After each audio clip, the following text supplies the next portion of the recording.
And I'm wondering, as a 20-year-old, did you have missing time? What were some of the things that were pinging you? Like, oh, at 20, I just kind of dismissed that. What was some of that? Well, when I was 20, I'd never heard of missing time. But while I was writing The Scars of Eden, I started remembering these strange things that happened to me when I was 20. Five events happened. And there were a couple where, all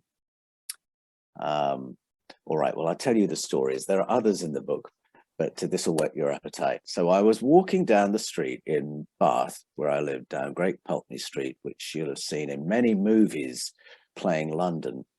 And this very attractive girl shouts to me from across the road, "Hi, Paul." And she runs over and starts talking to me. And she talks about things that events we've been at in the last few days and this, that, and the other. And I'm having this conversation all the while thinking, who is this girl? I don't recognize her. She seems to know me. We seem to have been at some events in the last few days. In her mind, it sounds like we saw each other, only yesterday or the day before, but I have no idea who she is. Now, my memory, I have a good memory. And in my family, if you're flicking through, a photo album, 40 years old, I can tell you what the day was, what the date was, where we were. I'm that details guy. So suddenly to be totally blank on these experiences that we shared apparently was very disorienting. And so I was obviously trying to tease out some information so I could work out what was going on and who she was and how we knew each other. By the end of the conversation, I'd abjectly failed, which was very embarrassing. So I just had that experience, didn't think any more about it. And then not long after that, I was sitting at home in my flat in Bath, just outside Bath, and the entry phone goes, "Hi, Paul, Julie, just passing by, thought I'd call in for a coffee." "Oh, sure," I said, come on up. So she comes up for a coffee and we have a lovely time talking about this, that, and the other. She clearly knows me very well. I have no idea who she is. And I think I get through that conversation without giving away the fact I don't know who she is. And there's an interesting PS to this. I can't remember if I put this in The Scars of Eden, but she said where she was living in the village. And so a couple of days later, I said, well, I'll call round for a coffee at yours. So I went round to the house. I knew exactly which one she meant because it was a very small village. The houses were very specific and there was no one living there. And my impression had always been that it was an empty house. So that was a little bit odd. But looking back, what did that mean? How could I have such astonishing lapses in memory?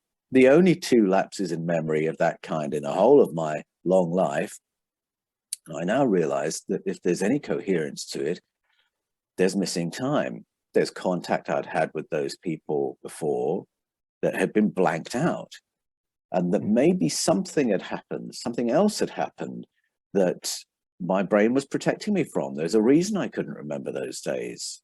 I have no idea other than to say there's stuff I don't remember just from that year, just relating to those two people that I've never been able to get my head around. And it's only in recent decades that I've heard the phrase lost time and realized that's what it was. My lifestyle was such.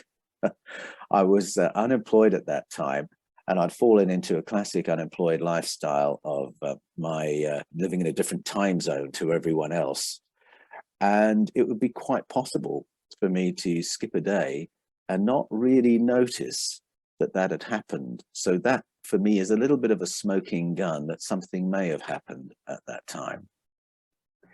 Didn't you think to yourself, why am I letting Julie, a girl I've never met before, up for coffee?